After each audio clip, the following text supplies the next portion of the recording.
everyone. This vlog is on the Republic Day of India, 26th January 2023, and the National Girl Child Day, which is on 24th of Jan.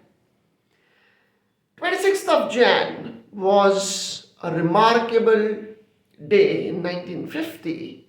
The government of India adopted the Constitution of India as the supreme act of this land, which had democracy as its roots, which was one of the most beautiful, significant, and important step in our lives as Indians and as we all, and for all of those people who are living in India as of now.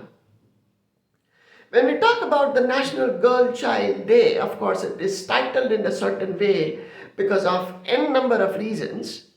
But if we look at both these days from a very, very larger perspective, larger perception, keeping aside both the days, how they are celebrated and what importance and significance those days have on a very, very general, usual level. I'm talking about a perception which can be larger enough to connect both these days in one way or the other. Democracy means rights to have rights, freedom to say your say. Your say being right or wrong, good or bad, that's a different box altogether. To have your say is very important.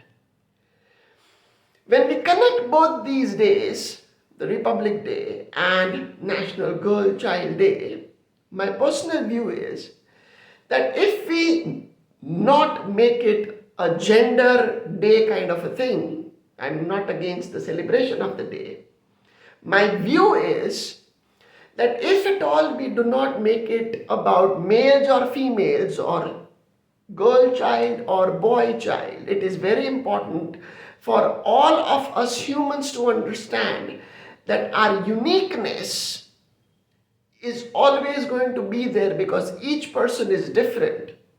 From the gender point of view, both the genders are very different. They do not need to have similar traits because that is not how nature has built us.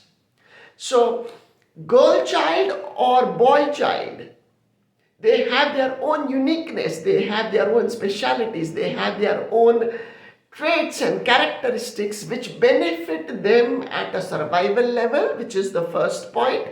And the second point is that all those personality traits, biological traits, skill set traits, and anything which you want to add to those lists, those factors help them evolve as well. That is why nature has built them that way.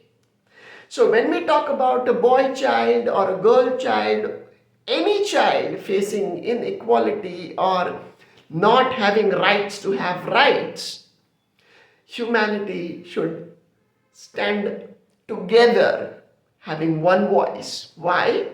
Because the boy child, in order to grow, will need the girl child. The girl child, in order to grow, will need the boy child. If we talk it from different perspectives, femininity to grow will need masculinity, and masculine energies will need feminine energies. They both are connected to each other, but in very, very subtle ways.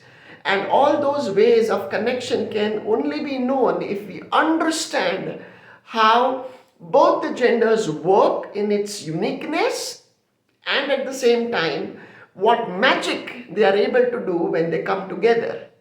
Now, coming together, how it is colored, judged, viewed, and perceived as of now is again another ball game. So let us not get into that. The fundamental point of view is that both the genders are interconnected. They are different. So when they are different, they might not appear connected, but they are deeply connected. That is why nature has made them that way. that they are different, they are unique, and then they can come together and become better.